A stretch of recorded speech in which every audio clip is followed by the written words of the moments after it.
Bueno, primero que todo, a nombre de la Corporación Metropolítica, quisiera partir saludando a la señora embajadora del Reino Unido, agradecerle esta posibilidad que ha impulsado.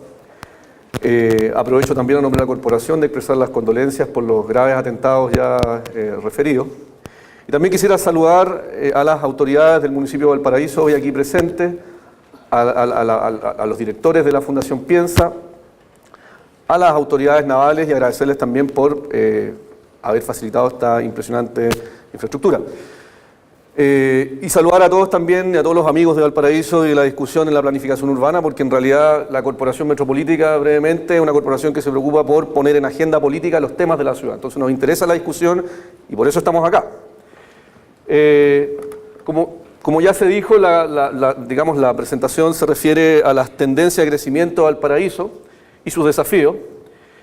Y en realidad quisiera partir mostrando esta imagen. Esta es la Capilla Providencia, construida después de otras capillas en el mismo lugar en el año 1917, en la calle Ontaneda, y que a partir del año 1985 entra en un periodo de deterioro del cual no se ha podido recuperar.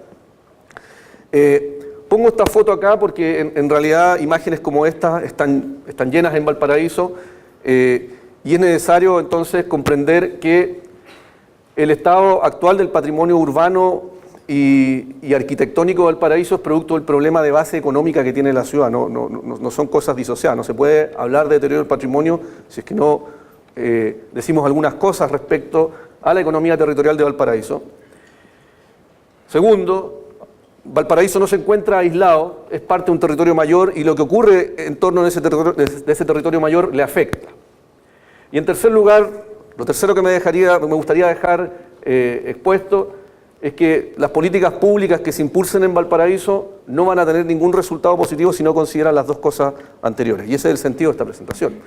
Entonces, ¿qué nos interesa para poder de alguna forma explicar o responder las afirmaciones que se hicieron anteriormente? Primero, explicar las tendencias metropolitanas del Gran Valparaíso. Segundo, las implicancias urbanas de este proceso metropolitano en la comuna de Valparaíso. Y tercero, qué propuestas se han hecho en particular desde la Corporación Metropolítica para inducir cambios de tendencia a las situaciones descritas. Lo primero que interesa exponer es que Valparaíso dio origen a una conurbación, a un área metropolitana que es la segunda más grande del país, de 1 millón de habitantes y 340.000 viviendas, y que además enfrenta un proceso sumamente exitoso en términos de crecimiento. Valparaíso aparece, como todos sabemos, en 1536, se transforma rápidamente, a partir de la independencia, se transforma rápidamente en la capital económica del país, es la puerta de entrada a Chile de la industrialización temprana del país, y por esta razón se decide implementar el proyecto de línea férrea entre Santiago y Valparaíso, hecha por el ingeniero Meix. Tiene un barrio que lo recuerda en Santiago, y lo que entonces logra el trazado férreo es generar la expulsión de la energía económica que estaba acumulada en Valparaíso en ese instante. Entonces, ya en el año 1872 aparece la industria craft en Viña del Mar, que detona la aparición del municipio de Viña del Mar en 1874. Y a partir de este momento, en los próximos 20 años, aparecen todos los puntos administrativos que hoy en día conforman el Gran Valparaíso. Quilpué en 1893, Villa Alemana en 1894, Concón en 1899. Y en este proceso entonces de crecimiento hacia la cuenca del estero Marga Marga aparecen nuevos nodos industriales. Es decir, el Gran Valparaíso comenzó a expandirse el día que se construye la línea férrea y es un proceso entonces que tiene más de 100 años. Y otra cosa que es relevante, siempre se discute respecto a la época de oro del puerto de Valparaíso, pero también hay que decir que a partir del año 1930, cuando el Estado chileno impulsa la política económica de sustitución de importaciones y profundiza entonces el desarrollo de la economía industrial, entonces el eje económico de la cuenca del Gran Valparaíso se moviliza desde el puerto hacia el interior. Entonces este proceso de expulsión de riqueza, la verdad que es continuo y tiene más de 100 años. Y si nosotros revisamos algunas de las fotos digamos, de los principales emplazamientos industriales, el proceso que describo se vuelve más evidente. Esta es la fábrica Costa en la ciudad de Santa Elena. Esta es la fábrica Kraft, compañía refinadora de azúcar de Viña del Mar, en el plan de Viña del Mar. Hoy en día acá esto tiene un proyecto de renovación urbana encima. Esta es la fábrica Carosi, que se instala en 1907 en Quilpué. Y en la década del 20 aparece la compañía de cervecerías unidas en San Felipe, en Limache. Entonces, existe un continuo desarrollo industrial. Y gran parte de los problemas industriales tiene que ver con el cambio de economía, muy relacionado con la globalización, donde la economía industrial se acaba y comienza a aparecer esta nueva economía de servicios. Ese es un problema común del patrimonio en el mundo, y Valparaíso no es la excepción. Si yo tuviera que decir de forma muy simple qué está pasando con esta área metropolitana del Gran Valparaíso de 1 millón de habitantes, lo primero que tendría que decir algunas cosas que son relevantes, no las voy a leer todas, pero lo primero que es un área metropolitana fuertemente influenciada por la cercanía de Gran Santiago, donde la economía industrial se acabó y aparece entonces una economía de servicios, por tanto el empleo se ha tercerizado. Es la conurbación que crece con mayor velocidad en materia de viviendas en Chile, pero es la que tiene mayores dificultades para materializar infraestructura. Y producto de eso, de esa paradoja, la oferta de viviendas se concentra en pocos lugares y eso es lo que detona entonces los problemas de acceso al suelo, por encarecimiento del suelo. Además está experimentando un cambio de ciclo en el crecimiento, lo vamos a ver después. Los viajes se han duplicado, pero la infraestructura crece lento, hay agotamiento de suelo, la vulnerabilidad social está siniestramente asociada a la vulnerabilidad ambiental, es decir, los más pobres viven en los lugares más peligrosos. Y por último, y lo que nos interesa hoy en día, la comuna de Valparaíso concentra todas las externalidades negativas de este proceso de metropolización, o gran parte de ellas. Esta es la mancha urbana de Santiago, la mancha urbana del Gran Valparaíso, y a partir del gobierno de Ricardo Lagos entonces se materializa un conjunto de proyectos de infraestructura que tenían largo tiempo en los instrumentos de planificación y que lo que hacen es consolidar una visión de integración a los procesos de la globalización. Pero lo que, junto con generar ese objetivo y generar crecimiento y desarrollo, este proceso generó algunos efectos urbanos. Entre ellos es el aumento, la mayor cercanía entre Santiago y el Gran Valparaíso y por tanto entonces el aumento de la influencia económica de Santiago sobre Valparaíso. Eso se traduce rápidamente en la pérdida de la diversidad económica, la pérdida industrial que se termina de consolidar en ese proceso, se especializa la economía de turismo, economía de desarrollo inmobiliario, economía de servicios, el empleo se terceriza, como ya lo dijimos, y hay un fuerte impacto en el mercado de la vivienda detonada por los atributos ambientales que existen en el Gran Valparaíso versus, por ejemplo, la contaminación de Santiago. Entonces, en este gráfico desarrollado por Iván Pouge, en donde se compara el crecimiento de vivienda en los dos últimos periodos intercensales, vemos que el Gran Valparaíso tiene una variación de crecimiento de su tasa en cada periodo intercensal que es de un 1%, versus el Gran Santiago o el Gran Concepción, cuyo crecimiento es estable, tienen cero variación. Y es por esto que hoy en día nosotros estamos casi duplicando la diferencia que teníamos de vivienda con el Gran Concepción respecto al censo anterior. Antes teníamos una diferencia de 45.000 viviendas de Valparaíso sobre Concepción, hoy en día tenemos 70.000. Digo esto para poder comparar con un área metropolitana similar. Este proceso, por supuesto, tiene algunos efectos a nivel territorial. Este es de nuevo el Gran Valparaíso. Y lo que ocurre es que entonces en los años 90 se materializa proyectos de infraestructura que llevaban más de 40 años en los instrumentos de planificación. Y lo que ocurre con este proceso es que el Gran Valparaíso se comienza a integrar. Y entonces, producto del crecimiento económico de los años 90, aparecen una serie de proyectos de vivienda en extensión, de loteos orientados a segmentos altos y segmentos medios, y lo que hacen todos estos proyectos orientados en Concón, en Villa Alemana, en Quilpué, en Curauma, en Valparaíso, lo que hacen es desplazar la centralidad metropolitana, y no solo la desplazan, sino que también la diversifican. Entonces, como la comuna, el área metropolitana se expande, se diversifican las centralidades, por tanto, los viajes y moverse dentro de esta nueva área metropolitana se vuelve mucho más difícil y por tanto la ciudad se congestiona y además se agota el suelo. Y por tanto, como se agota el suelo, se vuelve caro, la ciudad se densifica. Además, si nosotros, este es un gráfico que compara la última encuesta origen-destino hecha el año 2014 versus la encuesta origen-destino del año 1998. La encuesta origen-destino es como el censo de los viajes.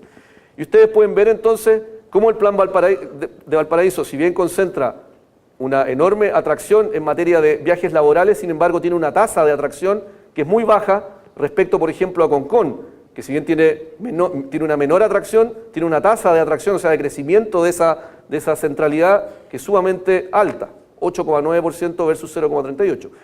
Y el plan de Viña del Mar, que son estos, digamos, estas dos subzonas, sumados ya concentran más viajes de la Punta Mañana que Valparaíso. Aún así, el centro de Valparaíso sigue siendo un centro muy relevante, concentra una serie de empleos, digamos, de buena calidad.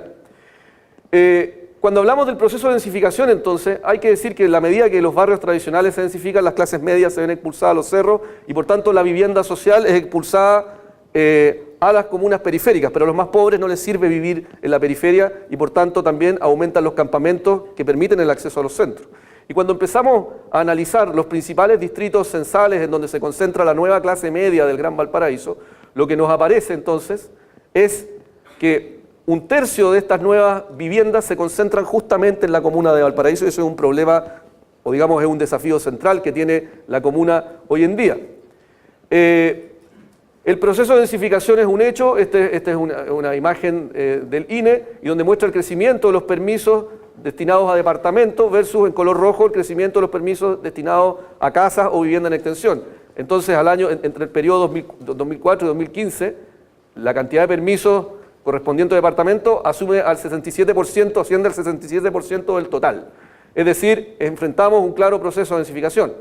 Pero a su vez, si ustedes se fijan, acá tenemos la participación en esa cantidad de permisos por comuna, y si ustedes se fijan, al año 2015, Valparaíso y Viña del Mar se encuentran absolutamente alineados, es decir, Valparaíso alcanzó a Viña del Mar en la producción de nuevos departamentos. Y lo más probable es que en la actualidad la haya superado, y eso genera una serie de problemas urbanos y también sociales como los que hemos visto hoy en día en la discusión pública. En materia de atracción, este es un gráfico gentileza del Ministerio de Transporte, en lo que vemos vemos la dependencia que tienen los distintos barrios del Gran Valparaíso, en este caso del Plan de Valparaíso. Y si ustedes se fijan, el territorio sobre el cual el Plan de Valparaíso ejerce influencia está dado no solo por la parte alta de Valparaíso, sino que está dado, por ejemplo, por barrios ubicados en Viña del Mar, como es Santa Julia, como es la Población Vergara, como es Villa Alemana y como es el Belloto Sur. Eso en movilización pública y en movilización privada, o sea, en viajes en auto, es similar. Es decir, Valparaíso todavía concentra una enorme atracción sobre el resto del área metropolitana y fundamentalmente está constituido por empleos de buen nivel, dado la cantidad de servicios y el gobierno regional que hay acá y las universidades.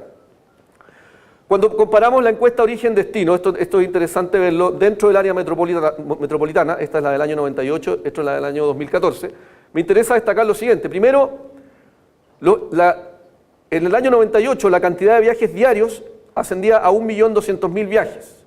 Hoy a 2.295.000 viajes, sin que la población haya aumentado significativamente.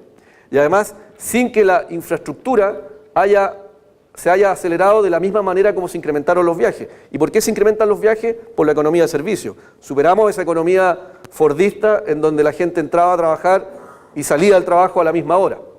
Pero además aparecen algunas cosas que son mucho más preocupantes. Primero, es que el bus urbano, que tenía un 41% de los viajes en los años 90, vemos que a partir del 2014 tiene una baja casi a la mitad, 26%, versus el crecimiento del auto, que pasó del 15,8% al 29% en el 2014. Es decir, una tendencia de decrecimiento del transporte público versus el crecimiento del transporte privado. Además, el transporte público está fuertemente estratificado. Hoy en día el transporte público tiene una alta participación en segmentos más vulnerables, no así los segmentos de clase media ni los segmentos altos. Evidentemente, este panorama no es sustentable. En esta conurbación cuesta mucho hacer infraestructura, producto de la topografía, y por tanto, esto es lo que está explicando la congestión. Evidentemente hay que enfrentar este problema. ¿Qué implicancias urbanas tiene este proceso en la comuna de Valparaíso? Voy a también hacer un pequeño listado, seguramente hay más problemas, yo puse los que me parecen principales en virtud del análisis hecho. Primero, el divorcio entre el puerto y la ciudad. Hoy en día, Valparaíso y el puerto no funcionan juntos, como lo ha demostrado Alberto Techidó en otras presentaciones. El origen del plan de Valparaíso es la interacción con el puerto, eso se perdió. Y por tanto se pierde el principal motor económico de la comuna. Por eso que hay un problema de base económica. Se pierde la interacción que genera el puerto sobre la ciudad. Segundo, las clases acomodadas de Valparaíso migran hacia los nuevos barrios en Concón, en Viña del Mar, en Quilpué, en Villa Alemana, y por tanto se desplaza la función central, que es lo que explicábamos en las láminas anteriores. Los centros siguen a las personas que tienen capacidad de consumo. En la medida que las personas de capacidad de consumo se van del Paraíso, los centros se van deteriorando. Por tanto, hay un despoblamiento y deterioro de los barrios del Plan, Almendral y Barrio Puerto. La nueva clase media de Valparaíso se localiza en áreas periféricas que están desvinculadas también de los centros tradicionales. Además, crecen los asentamientos informales. En Chile en general, dentro de la arquitectura hay una cultura que idealiza los asentamientos informales. La verdad que los asentamientos informales hay que abordarlos y hay que mejorarlos, no se pueden idealizar, no son, digamos, una forma de patrimonio. Después voy a explicar en detalle qué pasa con los asentamientos informales. Aumenta la población vulnerable en zonas de riesgo, como lo demostró el incendio, y además un fuerte compromiso de los atributos ambientales de la comuna.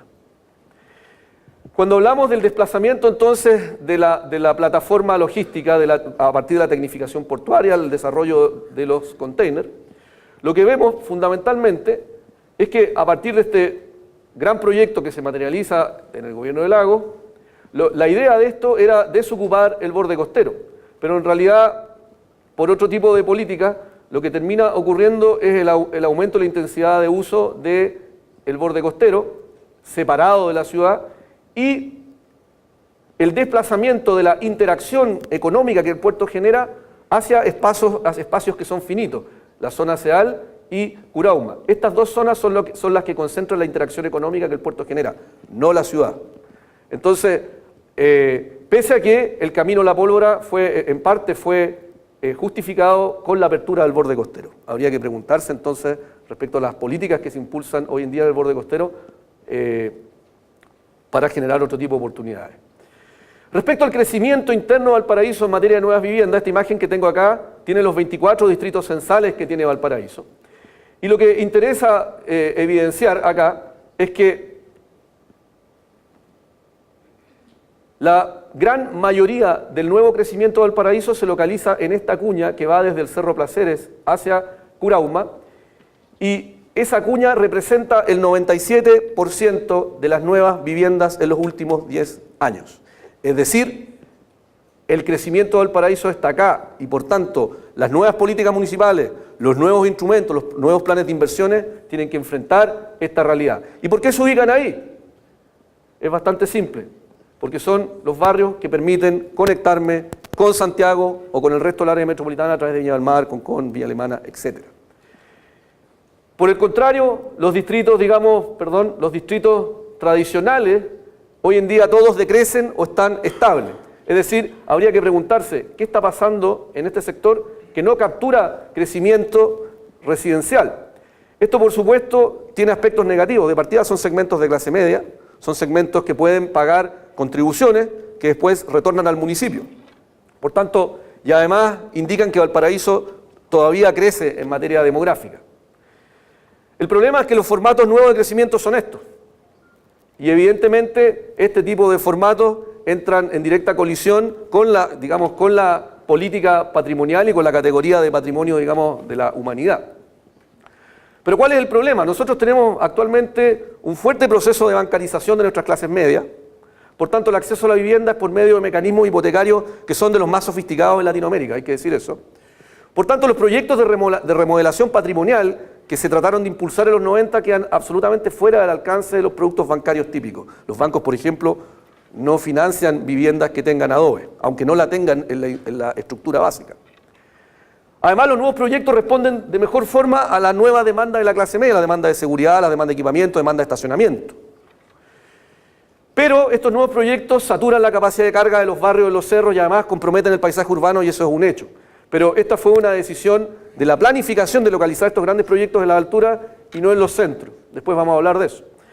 El mapa social de Valparaíso, imagen también gentileza de Campo Uge, lo que demuestra esto es que, primero, el 51% de Valparaíso, digamos de la población de Valparaíso, lo componen segmentos vulnerables, los segmentos D y E. En color rojo están los segmentos vulnerables, en color amarillo están los segmentos más acomodados y en color verde y azul las clases medias. Si ustedes se fijan, gran parte de Valparaíso está compuesta por barrios donde viven familias vulnerables y los segmentos altos se tienden a concentrar en torno al Cerro Alegre, el Cerro Florida. Digamos, es una imagen actualizada con la encuesta Adimark. Entonces, cuando nos empezamos a preguntar en virtud de dónde se localiza la población vulnerable y nos empezamos a preguntar por la localización de campamentos, este es el catastro del MIMBU del año 2012, son un poco más de 2.000 familias en campamentos, hoy en día deben haber más. Lo primero que aparece es que todos estos nuevos campamentos se localizan a continuación de los antiguos barrios informales. ¿Por qué? Porque los barrios informales, al no consolidar el territorio y al generar existencia de redes, digamos, de redes asistenciales y redes sociales, lo que hacen entonces es atraer nuevas cuñas de crecimiento informal. Pero además, otro aspecto que es relevante, todos estos barrios informales fueron amparados por el Estado de los años 60 a través de un conjunto de leyes que lo que hacen es entregar propiedad privada y nunca urbanizar. Es decir, este conjunto de leyes lo que hacen es que el Estado eluda su responsabilidad de urbanizar, pero entrega en título de propiedad. Y eso, por ejemplo, estuvo en el centro de las causas del incendio. Y otro aspecto que es relevante es que estos nuevos campamentos se localizan en este sector para poder acceder al barrio El Almendral, que es el centro, que es un centro sumamente dinámico, donde hay equipamiento, lugares de educación, abastecimiento y también lugares de esparcimiento. Y es entonces que cuando uno entiende que el transporte es clave en las familias más vulnerables, no tiene sentido la política del Estado de radicar estos campamentos fuera de Valparaíso, fuera del Gran Valparaíso. A una familia que tiene sus redes sociales y económicas en este sector, no le sirve vivir en Limache, no le sirve vivir en Quillota, no le sirve vivir en San Felipe. Un ejemplo de estos barrios informales es la población Nápoli, un loteo que está destacado ahí en color rojito, que fue uno de los barrios, digamos, por donde pasó el incendio del 2014, y representa el barrio que se hace sobre la avenida Alemania para recibir a los obreros producto del crecimiento industrial, pero el cual nunca se consolidó. Estas manzanas fueron totalmente atomizadas y la cantidad de lotes se duplicó. Este proyecto urbano de los obreros nunca se logró, además llevaba un par de ascensores los cuales nunca se construyeron. En la práctica, esta configuración está absolutamente distorsionada por el crecimiento informal. Esto es en el Cerro Las Cañas, es parte del proceso de reconstrucción, cuando llevaba aproximadamente un año. Estas son las lomas, y lo que está demostrando esto entonces es que son los más vulnerables en las peores localizaciones. Todas estas lomas eran áreas de restricción. En términos de la planificación urbana, nunca debieron poblarse, sin embargo, se desarrolla un activo proceso de poblamiento. Y ese proceso de poblamiento se excusa bajo una norma técnica que dice que cada casa tiene que construir un muro de contención. Pero la verdad es que si cada una de estas casas construye un muro de contención, en realidad la protección que generan es mínima frente a un incendio o frente a un proceso de remoción en masa de toda la quebrada. Es decir, la norma no puede tratar un problema colectivo mediante soluciones individuales, menos en una escala de pobreza como la que estamos viendo acá. Y entonces cuando recién hablábamos que el Estado a partir de los años 60 había puesto el foco en la propiedad privada y no la urbanización, pasa lo siguiente. Los trazados viales son insuficientes porque desaparecieron, se los tomaron, y deficitarios. Como son insuficientes y deficitarios y estas áreas están desconectadas, las quebradas se transforman en áreas residuales. ¿Qué significan áreas residuales? Áreas donde yo no puedo entrar y por tanto se transformaron en microbasurales. Y como además las quebradas funcionan como chimeneas y están llenas de basura, fue parte fundamental entonces de las causas del incendio. Y como además no tengo calles y por tanto no tengo conectividad, aumenta la dependencia del centro porque los equipamientos no se localizan en estas áreas. Entonces, cuando hablamos de la economía, del sentido social de la economía del transporte, donde tenemos que reducir los viajes, entendemos que este tipo de desarrollo urbano lo que genera es pobreza y vulnerabilidad ambiental. A mayor abundamiento de datos, esta es la comuna de Valparaíso, esta es la comparación entre bosque nativo y plantación. Si ustedes se fijan, Valparaíso tiene 11.000 hectáreas de plantación forestal, de bosques pirogénicos, que ya se ha hablado bastante de los bosques pirogénicos en Chile a partir de los últimos incendios, y son 11.000 hectáreas que representan un cuarto de la superficie comunal de Valparaíso. Es decir, sobre estos barrios tenemos, como dijo Luis Álvarez, una gigantesca bomba continua. De eso también se ha hablado un montón. Entonces hoy en día está la discusión en Valparaíso respecto a modificar el plan regulador. Pero como ustedes saben, la planificación urbana tiene dos grandes pilares. Una parte es la regulación, pero otra parte, digamos, fundamental, son los proyectos de inversión. Y ahí es donde el Estado chileno falla. En general, los vecinos tienden a creer que con los planes reguladores se soluciona todo. La verdad es que el plan regulador y su modificación actual que impulsa la alcaldía no tiene escasas posibilidades de resolver los problemas que acabamos de nombrar. La discusión en este tema cubre un 20% aproximado de los problemas. De más está decir que justamente este plan regulador es el que permite que se instalen edificios en altura sobre la avenida Alemania, porque en algún minuto se llegó a un acuerdo, con la industria inmobiliaria, de que sobre la avenida Alemania no era peligroso para el patrimonio. Y la verdad es que justamente son los edificios localizados en esta cota los que comprometen entonces la vista patrimonial de Valparaíso. ¿Qué propuestas entonces tenemos para inducir un cambio de tendencia? Y en esto voy a focalizarme en las propuestas que nosotros hicimos, Metropolítica, hicimos en un trabajo desarrollado junto a la Intendencia de Valparaíso en la época del intendente Ricardo Bravo.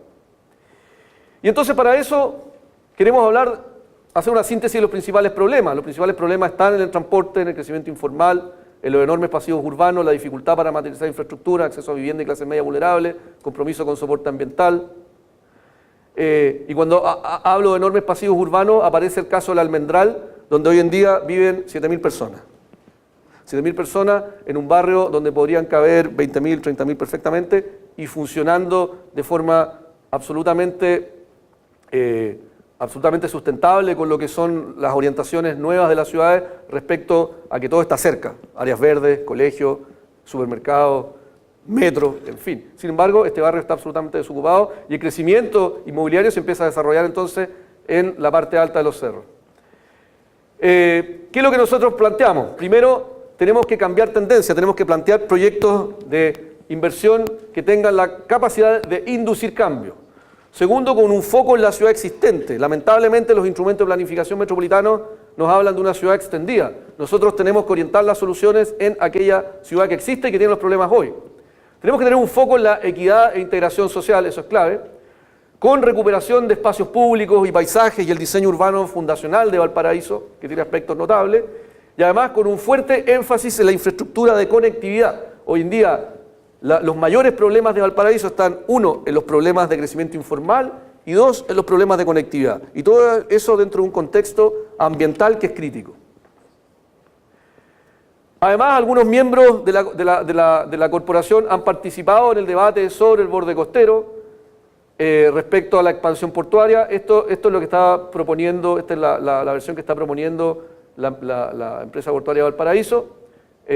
Alberto Techidó y Gonzalo Undurraga han propuesto concentrar el crecimiento portuario, digamos, hacia el poniente de la bahía y liberar como espacio público todo el resto del frente costero, con el objeto de poder generar sinergia entre la ciudad y el borde costero y poder diversificar entonces los usos y no apuntar a un desarrollo que sea monofuncional. Este es un debate que está presente en Valparaíso y es de toda lógica entonces que podamos abrir el borde costero.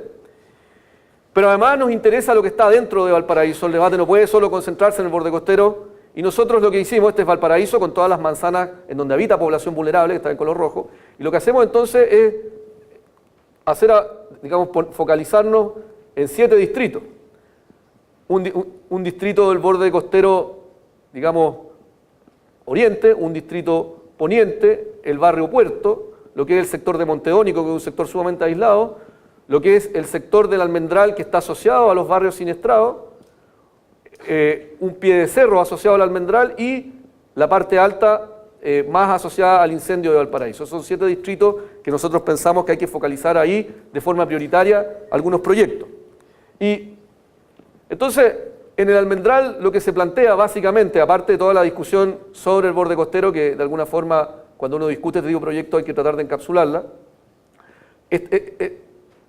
digamos, el frente costero también hacia la comuna de Viña del Mar es también un enorme pasivo, también representa un elemento interesante que se puede recuperar, entonces nosotros lo integramos, aquí está la tornamesa de Ferrocarriles del Estado. También planteamos hundir la línea férrea para poder mejorar el acceso al borde costero, planteamos, digamos, mejorar Avenida Argentina con Avenida Brasil, con Avenida Francia, Avenida Pedro Montt, y planteamos focalizarnos en algunos proyectos clave como es digamos, el Congreso y como son las plazas. Entonces esta imagen ya fue mostrada por el expositor anterior, pero de todas formas la vamos a mostrar. La Avenida Argentina hoy en día es esto, absolutamente desconectada, por ejemplo, del Congreso, y lo que nosotros planteamos es poder utilizar el potencial que existe bajo la Avenida Argentina. Ustedes saben que la Avenida Argentina es un caudal potente de agua, y toda esa agua se pierde en el mar, y nosotros pensamos que nosotros podríamos arborizar a costo cero en materia de riego para el municipio. Uno de los mayores problemas de las áreas verdes en Chile es la mantención, son las áreas verdes. No tiene por qué ser este proyecto, pero es evidente que hay que mejorar el estándar ambiental de la Avenida Argentina para poder mejorar y atraer clases con capacidad, o sea, clases medias en este sector de acá. Si nosotros no mejoramos la calidad ambiental del Almendral, no tenemos ninguna posibilidad de mejorar y de impulsar un proceso de renovación. Este proyecto se inserta entonces dentro de la apertura de los jardines del Congreso, fusionar los jardines del Congreso con la Plaza O'Higgins, desplazar el terminal de buses y también ampliarlos hacia un posible parque o también mercado turístico. La apertura de la Avenida Argentina hacia el borde costero y el mejoramiento entonces del borde costero adyacente. En la Avenida Brasil, además, lo que planteamos es poder localizar un proyecto de tranvía, proyectos de transporte que generen calidad, que es el principal problema de las políticas de transporte público hoy en día. La gente no se sube a las micros porque son de mala calidad, y por eso se cambia al transporte privado. En los cerros, ¿qué es lo que proponemos? Primero proponemos un fuerte énfasis en la conectividad y poder rescatar algunos proyectos antiguos de Valparaíso, como es la expansión, o sea, la extensión de Avenida Francia hacia el Vergel, para después bajar hacia Avenida Alemania y poder conectarnos, cruzar Santos Goza e irnos hacia los cerros, digamos, Barón y Placeres. Además, la expansión de Avenida Alemania. También planteamos un sistema de parques en la quebrada Avenida Francia, en la quebrada Las Cañas, y también poder generar un parque en el Almendral. También aspirábamos a poder comprar parte del proyecto Pumpín, eso por lo menos le propusimos al intendente, donde hoy en día se localiza un proyecto también fuertemente cuestionado. Además planteamos dos proyectos de conectividad, el ascensor Los Cipreses y un teleférico que me permita conectar estos dos sectores. Cuando hablamos de algunos referentes, este es el programa Favela Barrio, de equipamiento en barrios sumamente vulnerables, y que lo que hacen es hacer subir el Estado hacia los barrios vulnerables. Otro aspecto, otra ciudad referente para nosotros es Medellín. Este es el sistema de teleférico, que además implicó la remodelación de una quebrada completa. Nosotros también, junto a la organización Plan Cerro, hemos trabajado en un proyecto de un nuevo ascensor en la quebrada Las Cañas que nos permitiría también implementar un proceso de reorganización espacial y mejoramiento urbano. Esto es en alianza con Metro Valparaíso. Y entonces, bueno, son estos los proyectos que nosotros hemos impulsado y que pensamos que pueden generar cambios. Pero además, si es que Valparaíso quiere hacer del patrimonio un elemento económico central, tiene que poner la política patrimonial en el centro y tiene que establecer las adecuadas coordinaciones con las políticas del gobierno, las políticas urbanas, el resto de las legislaciones que gobiernan las ciudades y la ley de monumentos nacionales y las convenciones internacionales sobre patrimonio. Y todo esto alineado bajo un concepto de bienes culturales, paisaje cultural, sitio patrimonio mundial. Pero colocar la política patrimonial en el centro implica entender todo este contexto. Me gustaría también finalizar la presentación, estas son las últimas láminas, recordando que hace 10 años atrás en Valparaíso se hicieron algunas cosas relevantes que es necesario nombrar. Primero, la política de subsidios de Corfo, que permitió generar una industria turística en algunos cerros de Valparaíso. El subsidio de rehabilitación patrimonial administrado por el mismo, que si bien no tuvo un impacto masivo, también logró renovar y generar vivienda en barrios tradicionales. El programa de recuperación y desarrollo urbano de Valparaíso, el PRDV, que ha sido criticado, sin embargo, generó enormes insumos en materia de estudio y también financia parte del aseo de Valparaíso. El convenio Ventanilla Única de la municipalidad para poder acelerar los proyectos patrimoniales, pero justo a esto también no se puede dejar de nombrar el desarrollo del Camino La Pólvora, que permitió abrir la posibilidad de liberar el borde costero, y que es lo que hoy en día genera contradicción con la política desarrollada por la empresa portuaria al utilizar justamente aquel espacio que permitió justificar la inversión en el Camino La Pólvora. Todo esto se hizo hace 10 años atrás, con la misma institucionalidad que tenemos hoy en día. No entendemos por qué esto no se sigue haciendo, por qué no se continuó en este tipo de proyectos, de política. No puedo dejar de mencionar finalmente, y frente al debate que viene a continuación, es que nosotros en Chile estamos frente a una institucionalidad urbana que está en crisis, está obsoleta. Y esa crisis se compone de los siguientes aspectos. Primero, un Estado reducido frente a la complejidad de las ciudades, un Estado que se apoya fuertemente en la entrega de subsidios y no en el involucramiento directo en los proyectos. La sectoralización del aparato público relacionado a la gestión urbana, es decir, la fragmentación institucional, instituciones que no se coordinan. Una burocracia en la inversión pública. Los proyectos de inversión pública hoy en día son cada día más difíciles de aprobar. La mayoría de las comunas no tienen ninguna posibilidad de financiar un proyecto antes de 10 años, y lo cual termina entonces atomizando la inversión pública y no destinándola a proyectos relevantes que puedan inducir cambios de tendencia. Otro aspecto clave, el divorcio entre los planes reguladores y la inversión urbana. Los planes reguladores permiten crecimiento, pero la inversión urbana en infraestructura no está asegurada, por tanto, ocurre el crecimiento urbano, pero nunca se hace la inversión, y eso es parte fundamental de los problemas urbanos en la actualidad. Necesitamos una nueva institucionalidad urbana. En el gobierno pasado se hizo una nueva política, correspondía ahora implementarla. Necesitamos acuerdos políticos para la ciudad es un fenómeno transversal y los partidos políticos no la toman en cuenta, pero además es clave los nuevos liderazgos políticos. Sin nuevos liderazgos políticos, sobre todo con una institucionalidad urbana tan fragmentada como la que tenemos, sin liderazgos políticos no vamos a poder impulsar cambios. Y en realidad lo que ocurre hoy en día es que tenemos por política urbana los famosos NIMBY, o el acrónimo que significa Nunca en mi patio trasero. Esta es una caricatura que encontré en la web, y lo que refleja esto, que la política urbana actual está capturada por los grupos de presión. Y tener la política urbana capturada por los grupos de presión no es lo mismo que participación ciudadana. La participación ciudadana tiene que colocar los problemas de todos encima de la mesa. Quisiera terminar diciendo que la planificación urbana en todo el mundo se basa en el control de la propiedad privada.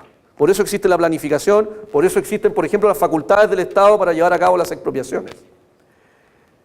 El control de la propiedad privada, entonces, que implica la planificación urbana, está en directa colisión con estos nuevos grupos que capturan agenda y que ponen sus intereses por sobre los intereses de todos. No se puede hacer nada si es que no enfrentamos este problema.